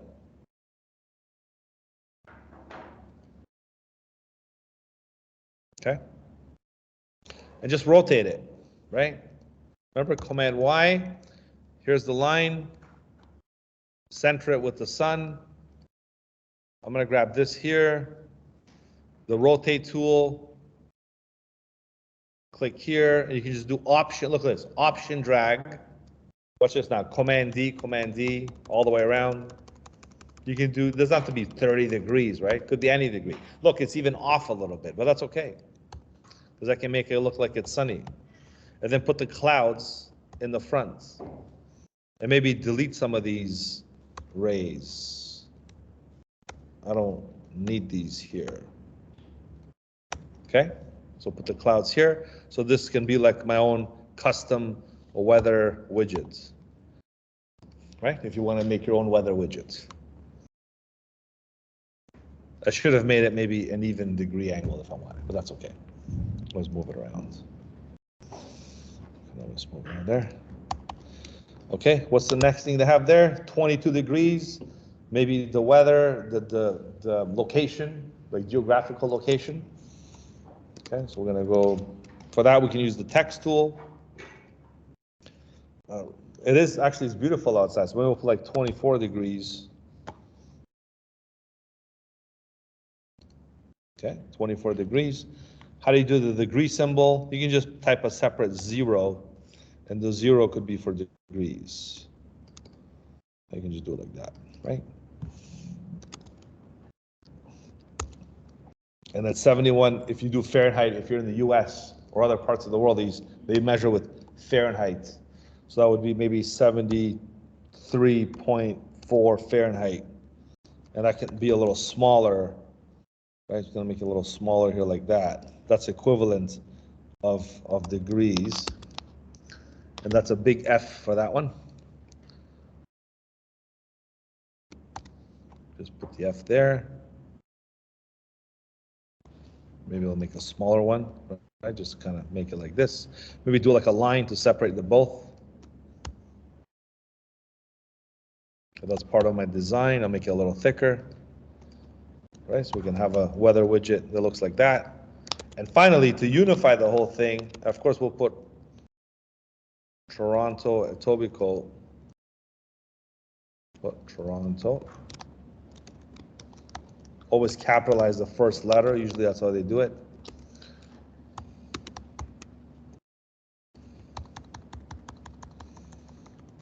You want to align this whole thing up to the left of themselves, right? So I'm going to go over here, left align.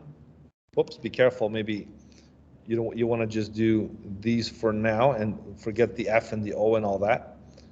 You can always nudge those later or just position them accordingly, right? And this could be all capsulated into a nice rounded rectangle shape, because this would be a way to have the weather widget integrated with our stuff that we're making, right? So we can maybe make it like this, like that. Maybe this text here that I have, I'm going to change it to white instead of black, and I can have my own custom weather widget. If I took my time and did more detailing, I'm sure I can make it look nicer, but I just showed you how easy it is. If you just invest the time and the effort to make this happen, you can definitely do this and make your own custom weather widget, right?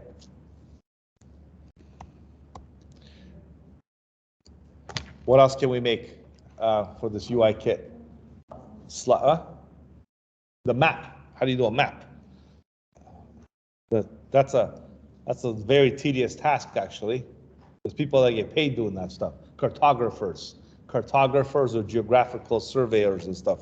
So if you want to do like a map widget, watch this one here.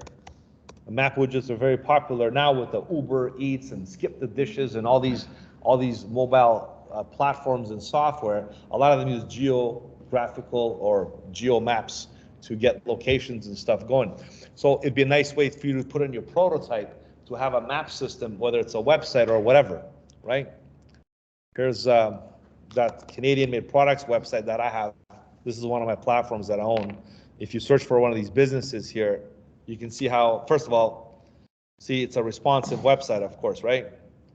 But if you look for these locations, if you go to like, I have card view and I have map view, and the map view looks like this. Now this is a Google map, but if you zoom in, so you can see here,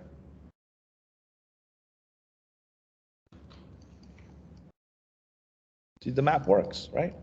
And if you're looking at your phone and you're looking for a location, the same way the same system goes.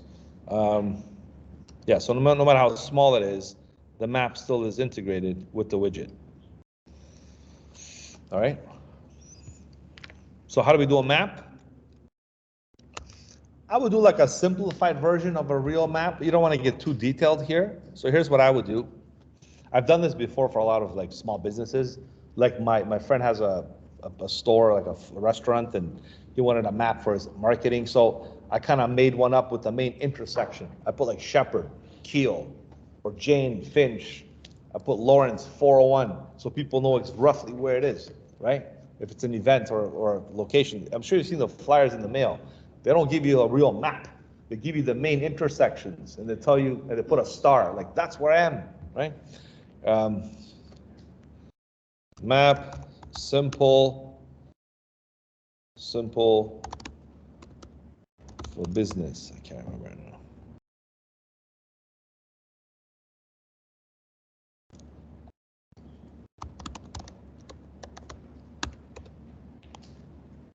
Right? And I don't want, like here, like, I don't know, I'm just kind of pull up something. Not really like this, but along this line right here.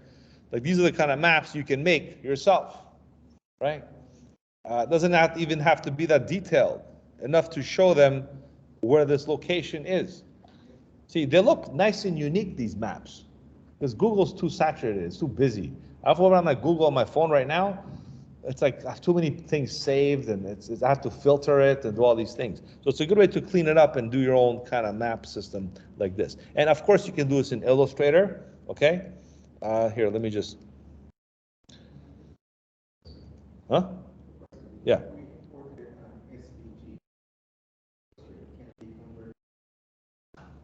SVG is an object, really. Yeah, because it's vector graphic. Yeah. You could technically, yeah, you can do it. So I'm going to copy this image, right? Paste. See, map's done. I'm kidding, it's not done. If you do this, you know what I'm going to do? I'm going to put on my X-ray vision glasses that I have here. I'm going to put them on. I'm going to press Command Y. I can say, oh, she didn't do that. So I can see if you did the map or not, okay? So therefore, you make sure you do the map. And let me do a nice one, okay? So the map's easy. You just have to do the drawings, basically. So I don't want to waste too much time on this, but here I'll do a little, like, look, I'll do a line here with the line tool, another one over here. I'll do another one this way, right?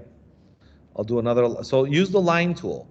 Now, if it comes to the curves, then you can use the actual pen tool for that one, okay? Remember the pen tool we started last week with?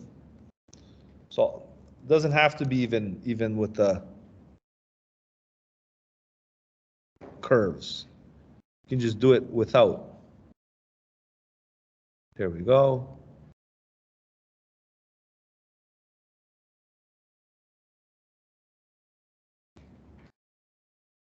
Right? So just to show you what I'm doing here, I'm gonna make this all maybe like 10 points, right? Maybe I'll do 8 points. All I did was draw a bunch of lines, right? And I can do the map. And then you put the details, right? You put the details. You don't have to put the pond and the buildings. Just put like maybe a couple of intersections or names of streets. But see, this could be the map that I'm making right here, right? Want to put the little compass thing, you can. And by the way, let me show you if you want some help. I don't mind if you help yourself with this.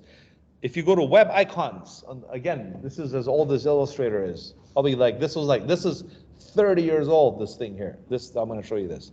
Because this was always there, actually, I would say late 90s. So this one you can bring in like a search, like a magnifying glass, right? And this could be, how do you find something basically? So this is a vector shape, right? Boom, there's a globe icon we used to use here. Like all these little things we used for different things. So look, shopping cart. This was a shopping cart button. One of the things you could also use is, I realized that the SVG icons, they're actually objects. So there's this website, it's called the Noun Project. Check it out. The Noun Project. Noun or known? No. N-O-U-N? Like noun, like noun. So what you could get like, millions of SVG objects from it, as well as flat icons that. Flat icons I heard of too, yeah. But the trick is you want to know how to build them yourself too. You know what I'm saying? That's the whole part, right? And it's good to use these things. I just don't wanna kind of show them that. I want them to learn. Because sometimes you have to make something custom. Someone's gonna ask you, you know what? No, you gotta put that church right there, beside that monastery, beside that grocery store, beside that subway. You won't find that online. You better off just making it, right? Something like that, right? But yeah, that's good. Yeah, I've heard of those ones too. Even vecteezes and.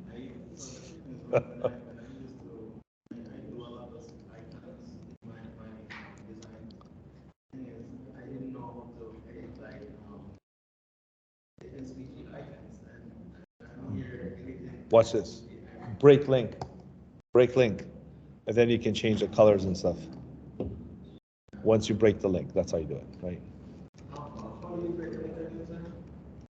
Up here, break link. It should see it. If it's a proper SVG, you'll see it show up. Then you can edit it. All right, so then of course you make little circles like this. You know, maybe like the main intersection points. You guys been on the subway? Who took the train? Yeah. Hopefully you were on the train yesterday, got stuck, the GO train or something like that, I heard. But there you can make like little stops and stuff, like the subway maps. You guys got stuck on the train yesterday? Who got stuck on it? Oh, you were on it? Yeah. Did you get like 6 hours? And I pressed the emergency alarm by mistake. I thought I can use it to stop the train to like the bus. And what happened? The whole thing stopped? It was actually about to stop because there was a station. Uh-huh. So when they opened the door, I just left. And everybody else got stuck?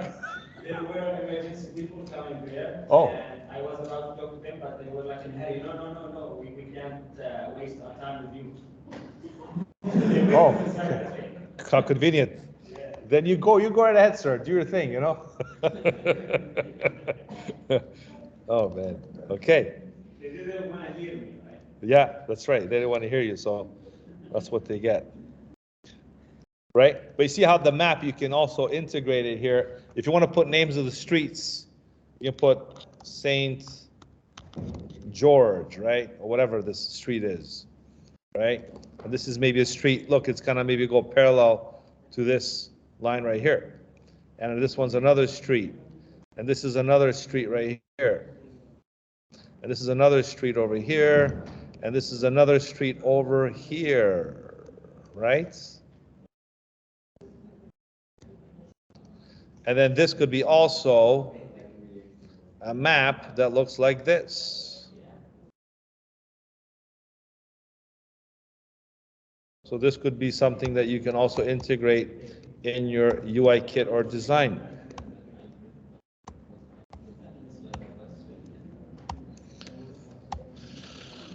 Right? Did I show you what other students have done with the UI kit? No, I haven't? Okay, so let me show you what my past students did for this assignment, okay? So here we go. And after this, maybe I'll give you time to work on it, okay? We'll grab it. I think I got all mixed, right? So I'll show you both, okay? Good. Okay, so here we go. So I'm gonna just go ahead and quickly save this. I'll call it, UI kit basics. I'll save this on the desktop. Is an Illustrator file. I should plug my laptop in soon before it's. That's over here, 35% battery. I think so. I'm not really sure. What's the extension on it again? Lottie? I've heard of them. I just never used them though. No, you can't. No, I don't think so. Lottie, I don't think you can. You can try it though. It might break it up into an object probably just. Illustrator doesn't have a timeline. There's no animation in Illustrator, right? Okay, so here we go.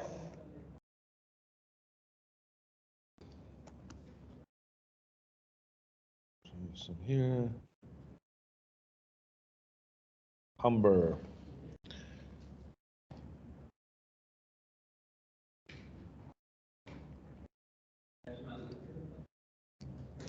Icons.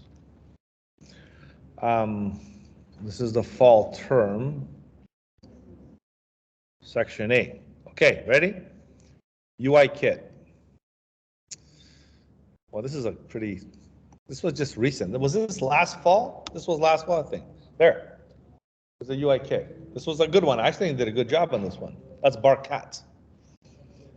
So see how they did the different weather widget, search icon, buttons. Once you get this started, you're just copying, pasting, and changing, you know, and resizing and shaping. You know, it should take you, honestly, no longer than, I don't know, 2 hours, 3 hours maybe. But you do a good job with it, of course, right? Just like any other project or exercise you're going to work on. All right, so here's another one here. Gurdeep.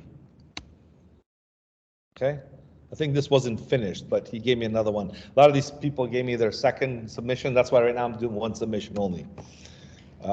This was Haki, right? This one here. See the different styles. This one's very flat, no gradients, kind of rigid, right? But everyone's got their own menus and styles that they use. You know, like I look at it this way, it's your first time doing this. You know, if I grade it professionally, you probably get a really low mark, but I take that into account. That's why some of you got B's and A's for your logos, right? Right? Even if you got a C, that means you got to work a little harder. But this is how we look at these things. There's another one here, right? But see how you remember the first one, right? The first one really stuck. Because it was all about detail, and the more abundance of stuff you put, the better it looks sometimes. Let me show you some better ones too. There's another one here. The drop-down menus, the weather widgets, sliders, right? There's another one here. Be careful with the fonts though, because you want to make sure you export them properly. So I'll teach you how to, like, maybe when you have like fonts and text, you want to package the Illustrator file properly like this. Maybe I'll open one of these examples. Oh, here's the grayscale. By the way, I forgot to show grayscale version, color version, okay? Render. So you got to do a grayscale first, and then add color to it. So maybe start with grayscale, black and white, and then add color after. It's easier that way.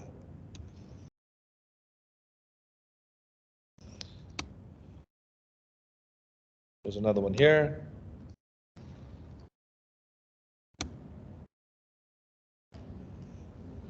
Okay.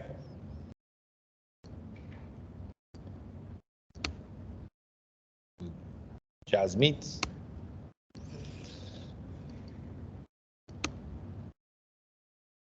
This one here.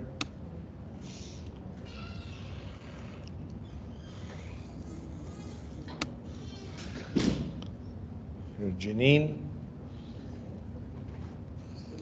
Yeah. Fatima.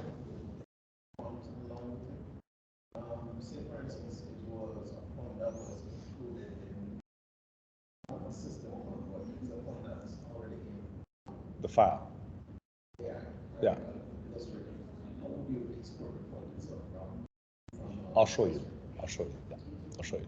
So here's another one here. This Fatima did a nice job here with her UI kit. I really like this one because it's simple. It's not too overly, you know, done with gradients and stuff. Very subtle, and it did the job nicely, right?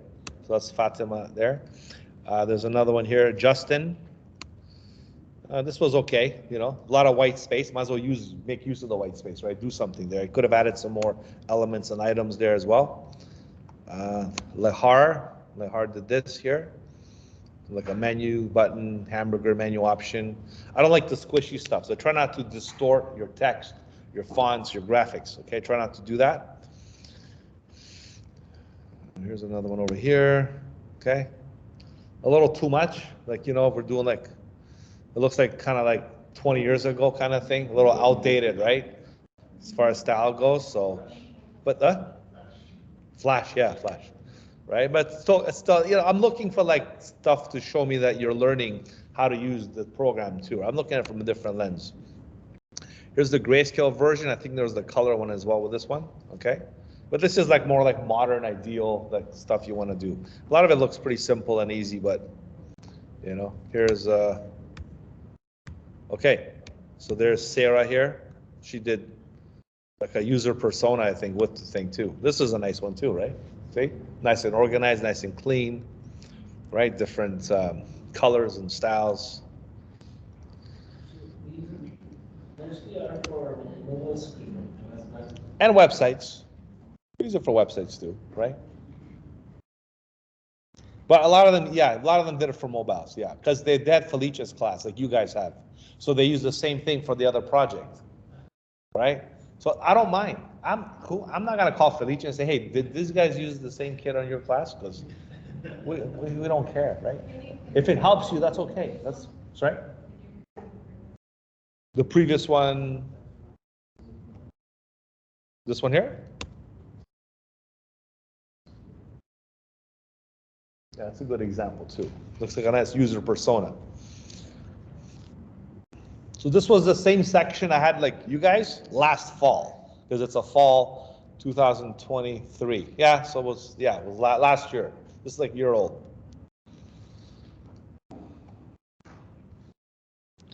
And then we have Vandra. We did that one already. Charles. Well, we did Charles already. See? Look at Gurpreet. Look what he did. He did a whole mobile thing.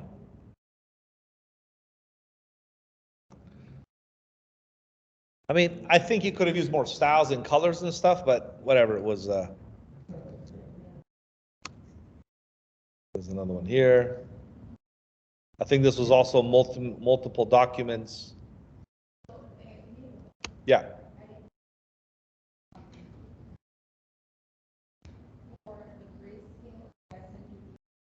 Yeah, so you're gonna give me two files, right? I'll show you some of these, because what I'm showing you here is maybe one folder. I put the grayscale in another folder. Some of them were together. That's why when you hand in your projects, keep it together, okay? So you don't give me one submission. So let me show you the one here. Where's the grayscale one here? Let's see.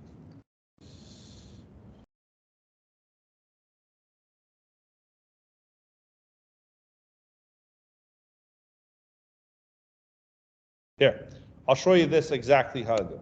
So here's the color, here's the gradient, right? So here's how you want to handle this. You open up one of the files, or both of them. Let's open this one, right?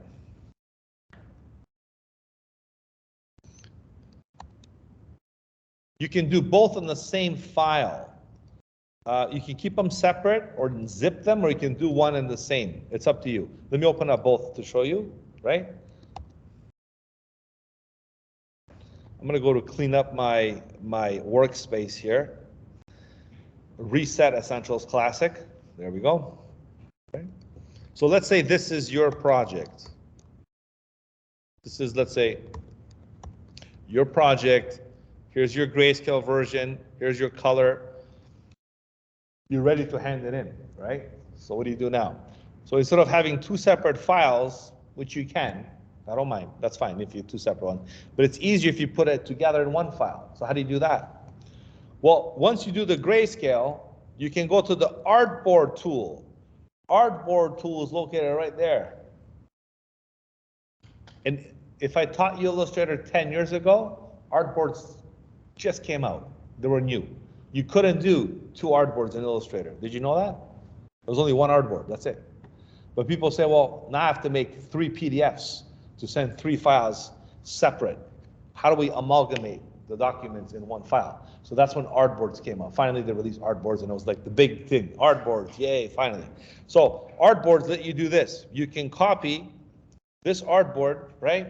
If you hold Option, drag to duplicate the artboard. Artboard copies the contents and the artboard to a second page, right?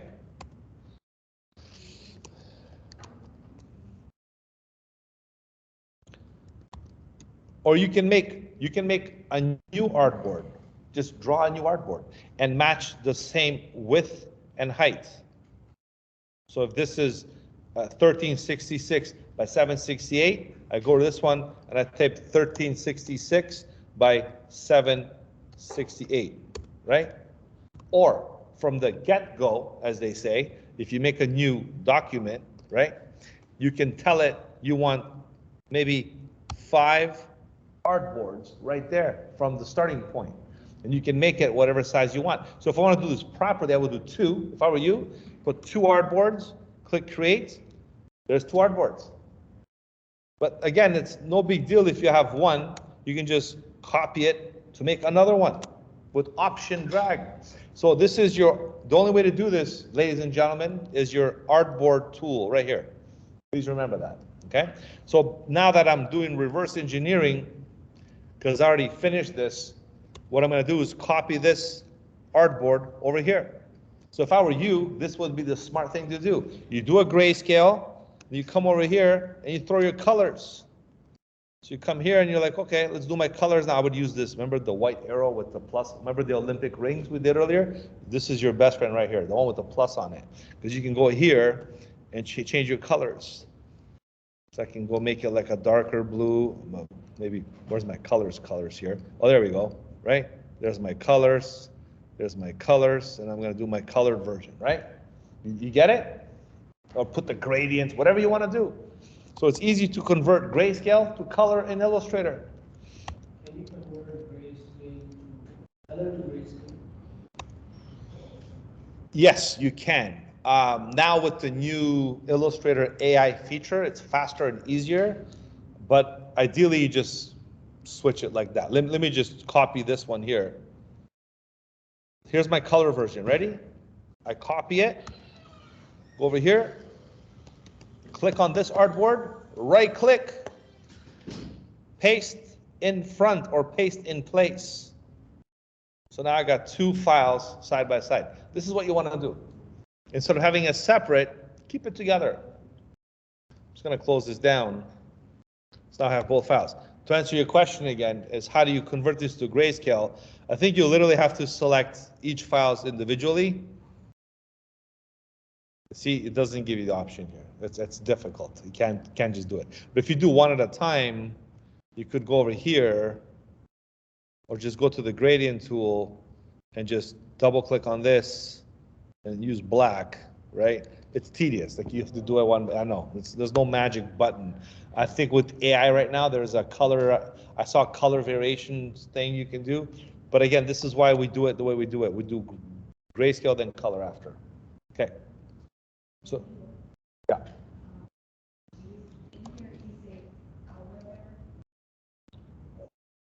Yeah. You can choose one or the other, yes. So for example, in this case, this student here chose to do the weather location kind of map thing. Or a barometer, whatever you want to call it. Okay? So now, how do I hand this in? Let me teach you. This is the most crucial step right here. After you're done creating your UI kit, you're going to go first, save it, save as. You always save the native Illustrator version. So this will be saved, or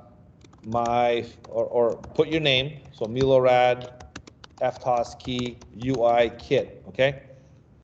You can put the program course code if you want after, but I know your course code because you're handing it in the same section as everybody else. The most important is your name. So put your name, please, on the file, so I know it's yours. Or maybe put on the folder. The folder should have your name. If you don't want to put on the file, that's fine. Look, you can call this UI kit, okay? UI kit, okay? And maybe I have different versions. This one will be 01, 02, 03. Use a proper numerical system to keep track of it. So I'm going to save this as that on the desktop as an Illustrator file, save. 2020 is the latest version. So we're going to hit save, right? Now watch this part, ready? You go to File, Package. When you hand in a job as a professional and you're doing production, let's say for print, web, or anything, they might want to convert this to French. They want to convert this to German or Arabic or something else.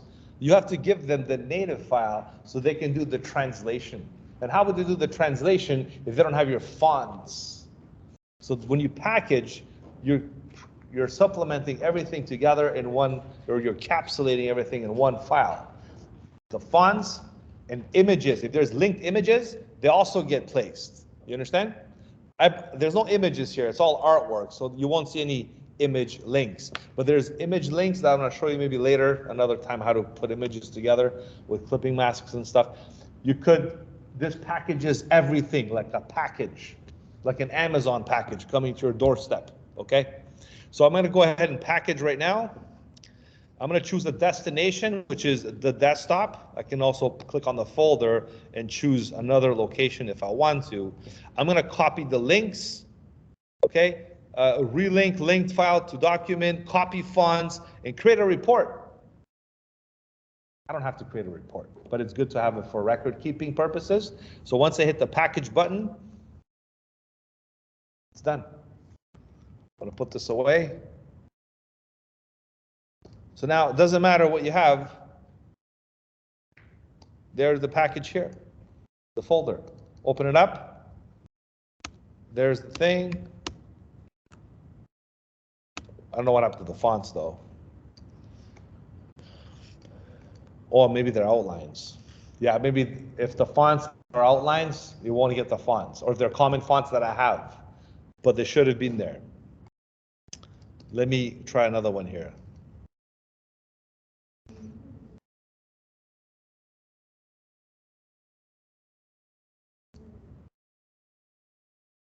Futura. It's weird. File, package. See, copy fonts, except Adobe fonts. So because this is on, sometimes it won't work, but usually it should copy the fonts. If it's a font that's really like weird and nobody has, it'll put the fonts in there, okay? So as long as you do this, you're okay. Okay, let me change this to Railway. I'll use a custom font that I have. So I'm going to change these buttons here to another font called Railway Light. Okay, that's the new font that I'm using. I'm going to hit save. I'm going to go file, package again. I really want to see how this font thing works out.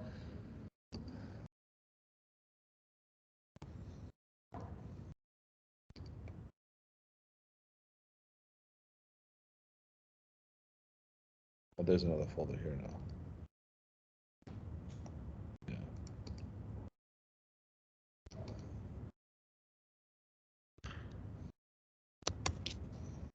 Yeah, maybe because I have the fonts, it's not doing it. Anyhow, package it up.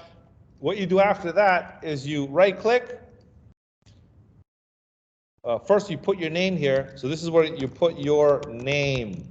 Very important. Okay? You put your name, and then you right click, and you compress the file. Try not to give me RAR files. I have problems with them sometimes. So if you can do zip, I prefer zip over RAR. Okay? Or other compressed. What's the other one? There's another one that's really annoying. Huh? Yeah, that one too. Some other ones there. So just use zip. It's pretty standard, right? This is the file, and you hand me this in, and you're good to go. Okay? So this should have, if you have 2 files in there, 3 files, that's okay. Let's say you did do the grayscale version. Let's say you did some sketches and you took a picture on your phone and you save it as a JPEG. As long as it's in there, I can see your rough draft. That's okay too. So your rough draft can look like something else. Your rough draft can look like this. You might have to skip the grayscale part if you want to make it. So rough draft UI kit. Okay, look what a rough draft of a UI kit looks like. Maybe a rough draft sketch.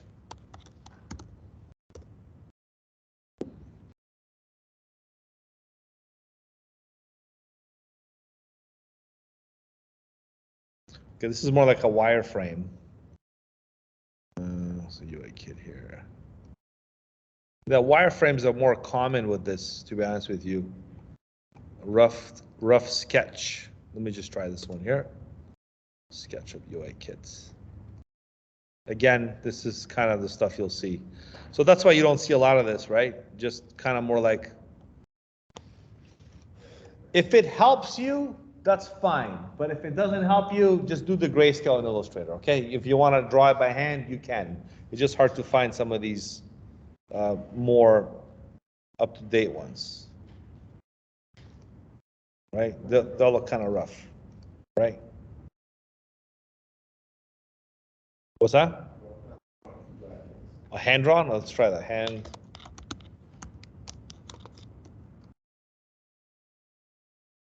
There we go. Nice. Thanks for the suggestion. There we see. That's hand drawn. But now you gotta get a ruler, a nice grid paper and stuff, and do it nicely like that. There's some hand drawn sketches. I like this one actually. Here, I'll save it. So there's a person that did this hand drawn vector UI elements. So they did this by hand. Nothing wrong with doing by hand. Sometimes as you're conversing with people, I mean, look, we're still in, in between the transition age of all this digital, everything's going digital. But when you communicate with your hand, and there's something about, you guys are old enough to remember, we're all raised by drawing with pens and pencils, and now the new generation, even in schools in Canada here, I don't know where you guys are, maybe you come from a different country. My country's former Yugoslavia, okay? So we had to use pencils and pens. Cursive writing was a thing. We had to learn how to draw. Here in Canada, I guess at the time when I came, it was also standard. Now, kids are using tablets. Phone. They don't know how to draw anymore with their hand. They don't know how to write their name, some of them, right? Literacy is getting really, really botched, so it's really difficult. So this is still important when you're doing stuff from your mind to the hand, to the paper. There's a connectivity that's, you can't replicate that with a computer. It's always there. When you draw, when you write, when you're an artist, or you're writing poetry, or writing a book, it's always something about you writing it by hand. That's why this is important. So I don't want to diminish this method. It's very important. If you want to practice it, please, I strongly encourage you to do so. Okay, I'm going to wrap up the recording now. I hope that was enough for me to demonstrate how to do this assignment for next week. Don't forget, it's next week. So even if you're not totally finished, I'll give you time in class to get it done the day of midnight of next week, okay? So you have enough time. And we'll think about your Illustrator web banner too. I'll show you some more samples. For that one, we'll have a few weeks. So that one will do a good job too with it. All right?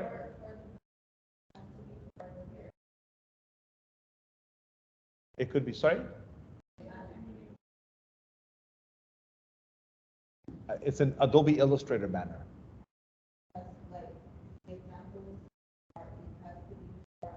Technically, you can do anything, but you can make that anything into an Illustrator banner too. I understand that part, right? Uh-huh. I'm hoping that you understand. Right. Because, like, let's say I want to make a review. Right. So the banner is going to be illustrated for that, right? Because I noticed that they can set and then cancel. So I'm just hoping that it's not like just like the example. It doesn't have to be like the example that I'm using for illustration. If it's like a video game, you want to make a banner for like a video game instead of Illustrator, right? Is that what you want to do? That's what I'm asking. Yeah, so I prefer you do the Illustrator web banner because it's more like a requirement. Okay, so that's why you have to put the logo, Creative Cloud, Illustrator, the version and stuff, so it replicates that. But the flexibility is you can do whatever you want. So you could do a video game theme because a lot of video game designers use Illustrator for the character drawings and stuff. So you could kind of amalgamate it together, okay? But the theme has to be Illustrator still, okay? Mm-hmm. Is there, because you didn't give us for the artwork and the way I Googled and I saw it's 500. Right. That's the size you want to use. I'll explain that right now, just in case you're making sure we're all on the same page here. If you go to the main projects here, okay, back to the application splash banner. If you click on the PDF that's associated with the handout, here's the dimensions here, 700 by 500 pixels at 72 DPI. That's the dimension that you should use for your splash banner. Next week, when we come here, we get this UI kit done, we'll focus strictly on this, okay? So we'll do like a size. We'll still have good 2 classes remaining. We're gonna do a lot of illustrations and drawings and stuff. And we should be able to wrap this up, okay? But that's the size. All the criterias are right on this PDF handout. It doesn't, please don't let that intimidate you. That's just I just picked that for whatever reason. But just do something else. Do whatever you. I showed you what the other students did, right? Totally different. Yeah. No, for the banner, for the banner. You weren't here for that? It was last week. Were you here last week? Last week. Yeah. I showed some. Did I show you samples last week? Oh, was it 2 weeks ago? I'll show you some. You want me to show you some now or next week? Let me stop the recording because it's too long and it's gonna stop. It's gonna take a little longer here. So I'm gonna go to stop this recording now, and I'll see all of you in the next session. Bye for now.